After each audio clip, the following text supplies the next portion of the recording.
Yung good morning, good afternoon, good evening sa lahat ng mga nanonood dyan. Subscribers man o hindi.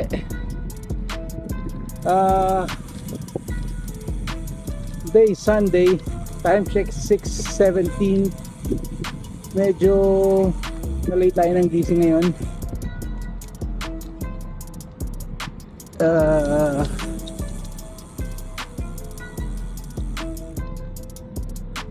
Hindi rin tayo nakabike kahapon kasi for same reason, tinatamad at saka si Mrs. kasi medyo hindi maganda ang pakiramdam. Kaya yan, so solo ride tayo ngayon. Sunday solo ride. The weather now, it's okay naman. Medyo mainit ang buga ng hangin, pero kaya yan. Short ride lang ulit tayo.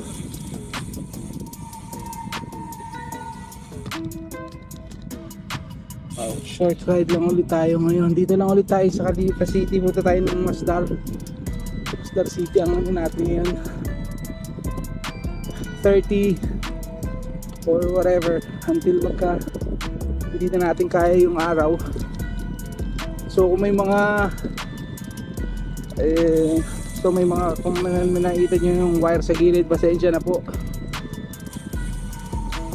kasi talagang hindi na kaya nung Insta 360 lang na yung built-in mic lang. Kailangan ko na ng external mic kasi laging pangit yung audio eh. Hindi ako nagdala ng shades, maaraw na pala. Okay lang yan, pero sige, tignan natin kung makakailan tayo today. Pero most probably 30. Yan ang aim natin. So yan, let's go. Ride na tayo muna.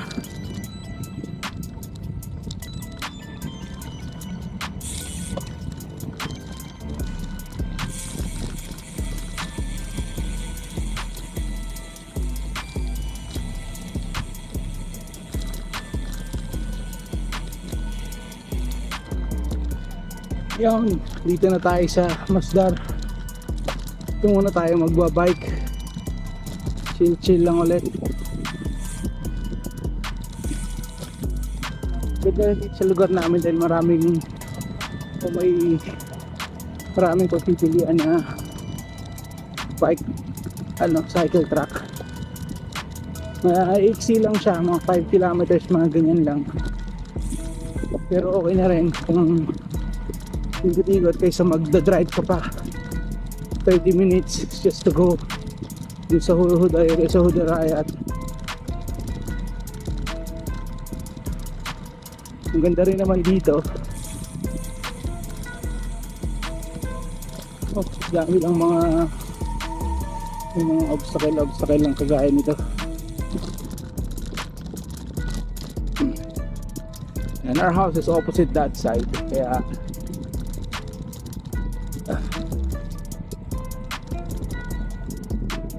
ayun, dito lang tayo. Ayan, dyan sa gilid yung mga solar panel yan. This is going to Masdar City.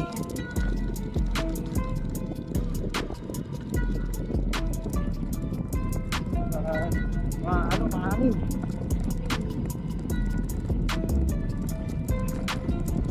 So kaya yung gusto ko rin mag-ride ng tuloy-tuloy ng kaya daily, kaya lang talagang yung katamaran natin nangingibabaw. Siguro dahil nga mainit, pero it's not the reason. Yan, talagang primarily laziness. Mahirap lang ibalik yung dating routine natin. Kailangan talagang a lot of willpower to do it again. Hopefully sana mapaglabanan natin yung mga yan, kasi hindi ko rin masyadong kasi nga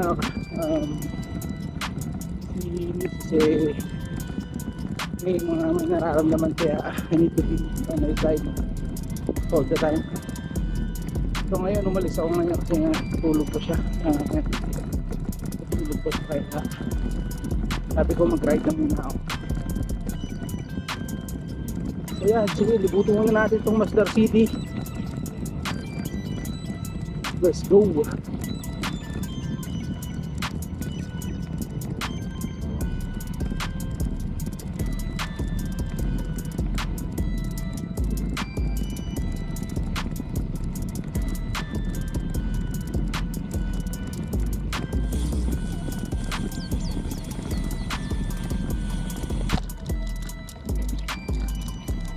Andito tayo itong mga ito park area to. Yan may mga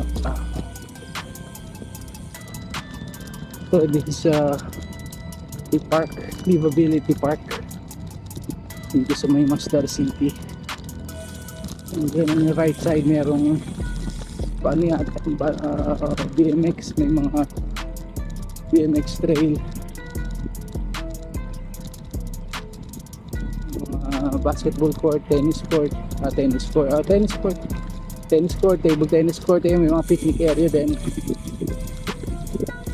Pwede rin pala mag-barbecue dito, meron din mga ihaw-ihawan doon.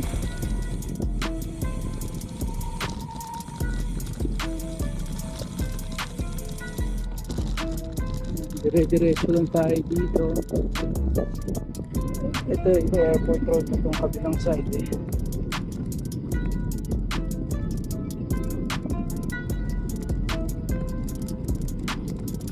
Parang malambot na naman yata yung gulong natin ah.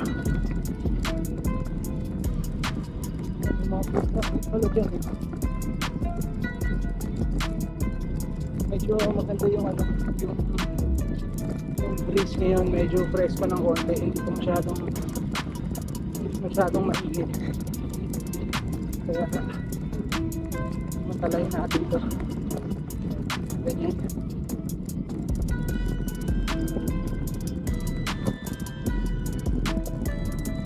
Natin kumunat yung pag-critical ko ah.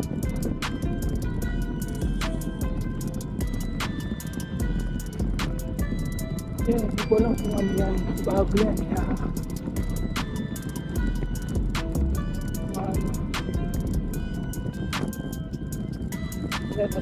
taxi dito, Tesla na din eh.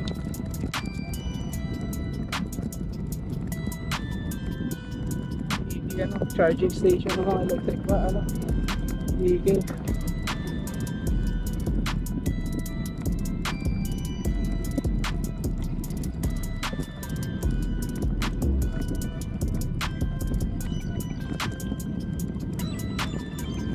Maganda rin masyal dito dahil madami doon magandang makikita. Naka-ride na ako dito pero nakalimutan ko na kung ano yung dulo nito. Kaya tingnan natin. Let's go.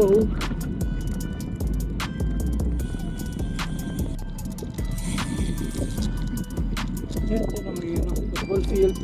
Dito sa football field ito, tennis ba ito? Cricket. May cricket. Ito basketball court. Makapag-shooting nga dito minsan. Kaya wala pala akong bola, makabili nga ng bola.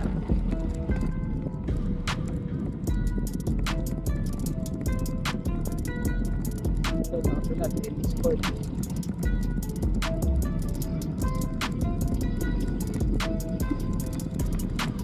Masdar City.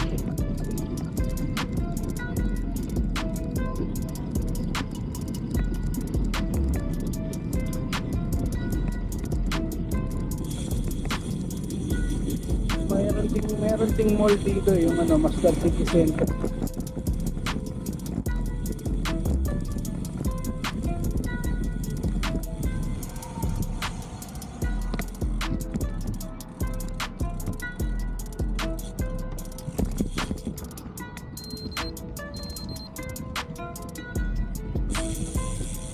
Dito ito may indoor tent dyan, no? Laruan, may basketball court siguro dyan. Indoor lang na tent.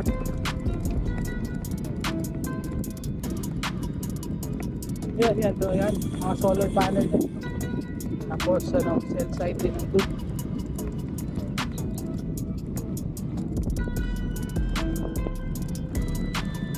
Hindi nga ito,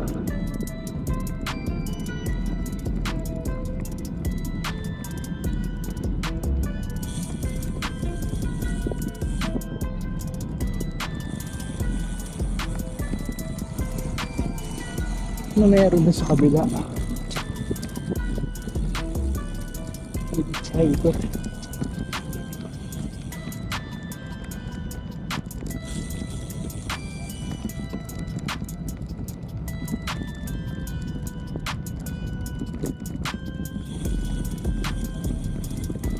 Problema lang dito, maraming traffic light eh. Doon tayo sa kabila. Hindi, tingnan natin dito tayo. Huwag na tayo doon sa mga traffic light kasi nag-aabal yun. Dito lang punta tayo sa kabilang side sa likod. Buti lang natin to para babay ka natin in the future. Meron na naman hump na.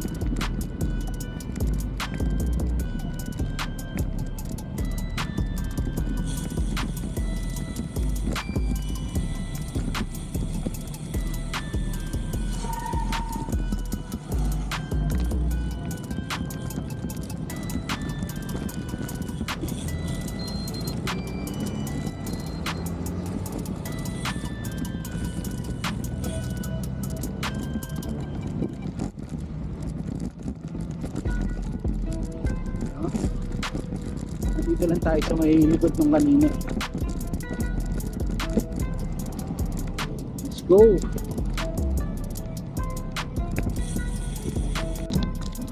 Ito yung loob ng park eh. May table tennis. Ayoko lang masyadong pumasok-pasok dito kasi I don't know, baka bawal ang bike dito. Medyo maigpit yata ang hulihan ngayon eh. May napanood ako kay si Rayusan Vlogs na nasa Dubai na na-impound yung bike niya dahil as per his video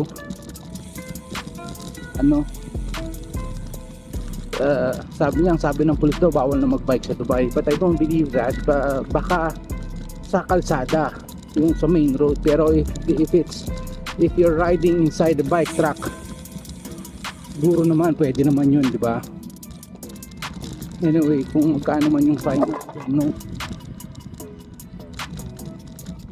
may napanood din ako kay si RB Tal, yung niya, meron siyang na papunta sila ng punta yata sila ng Blue Waters or something, na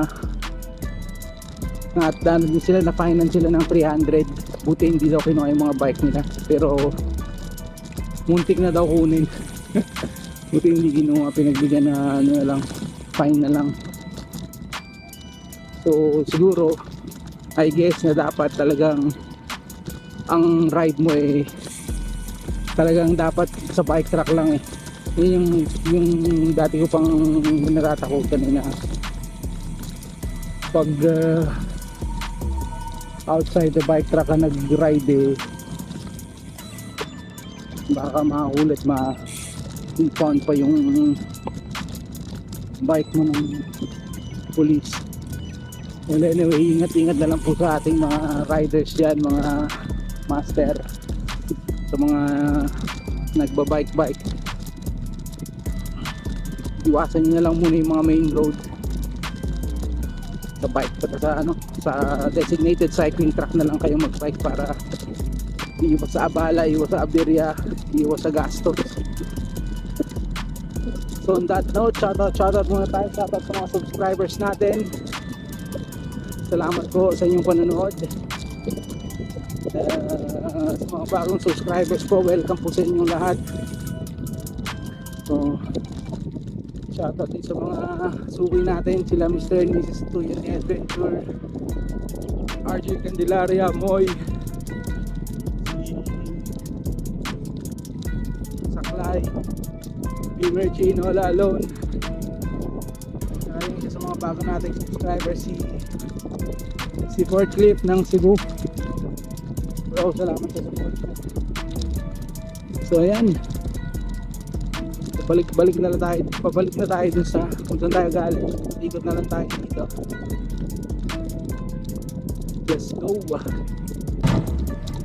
So ngayon papunta na tayo sa usual na iniikutan natin.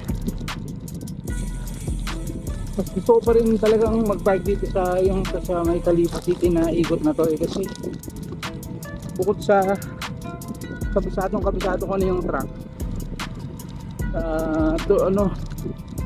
tuloy-tuloy, tsaka maganda yung makinis yung track, hindi kagaya na sa may Masdar.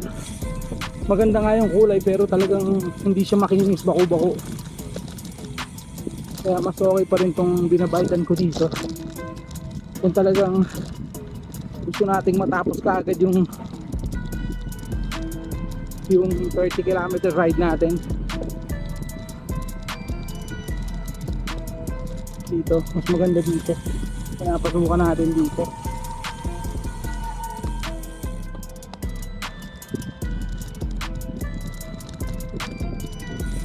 Pag sa ganito ako nagbabike, hindi yung sa talagang bike track gaya ng mga Uday o Rayat, Nas, All Kudra. Nagano ako yung normal shoes, hindi ako nagbabike shoes kasi medyo takot pa ako dahil minsan napapanik ako pag biglang i-stop eh.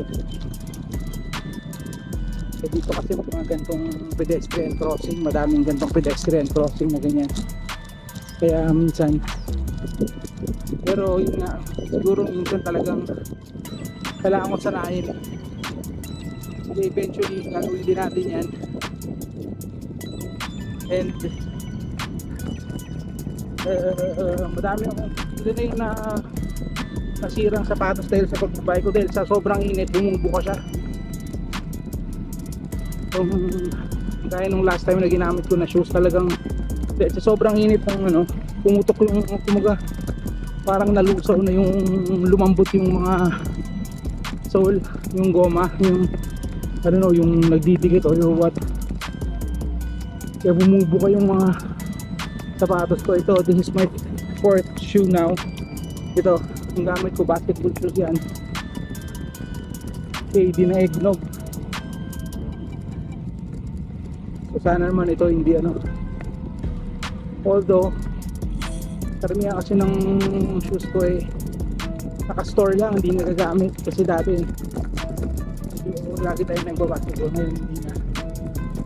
So marami tayong mga basketball shoes kaya takas ng hangin. So ito, nakapasok na tayo dito sa usual na binabikan natin ngayong araw na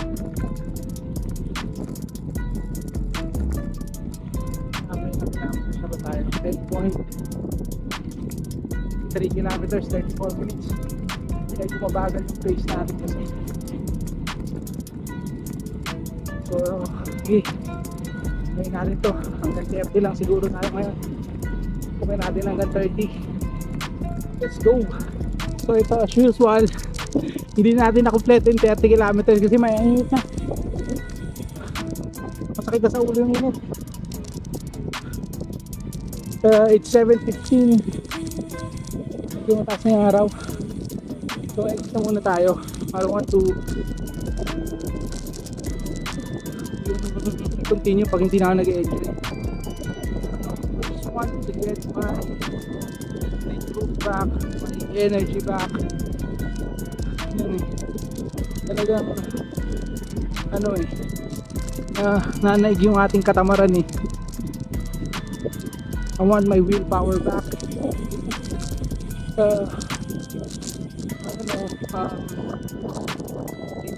Tingnan natin. Kaya ako lang paglabanan to. This is all mental. A lot of things are going on today. No, not today, at this point. in our life. So naka-halt tayo ngayon, nakabitin. I don't know where to go next. We'll see in the next coming months kung magtutuloy-tuloy tayo or totally stop riding natin. But as I speak right now, I will continue this, the weight loss journey. Medyo tayo naman kapakyapan natin because I lost in 8 months. I lost more than 20 kg in 8 months. So although na-stuck na tayo doon kasi right now my weight is between 101 to 102. Sometimes tumatapak siya ng 103 but very seldom, talagang ano lang 101.6 to 102.5 like that. Naibaba na natin yan ng 97. So I don't want to go back to my old ways wherein no discipline. So yan ang kailangan natin paglabanan. Siguro dito makikita natin kung talagang magiging factor pa rin yung laziness natin pag medyo gumanda-ganda na yung panahon. Kaya as of this time talagang mainit, nakakatamad talaga. Yung isipin mo pala mainit yung nung araw, ganito, ganyan. No, parang naisip mo, masarap magstay na lang sa bahay. Kasi nga, I told you, if I'm not enjoying what I do, there's no point of doing it.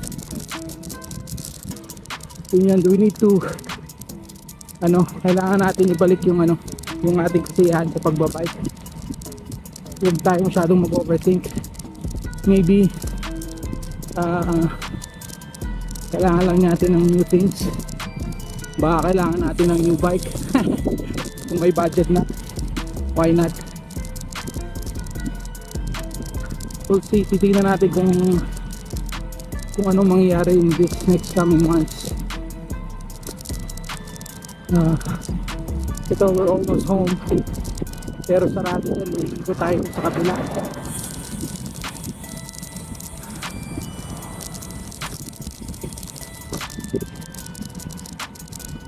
Sarado ng ginagawa, ikot lang ako sa kabila. Kaya sige, yan na muna, see you at home, let's go. Home sweet home na tayo. Promise, hirap na hirap ako.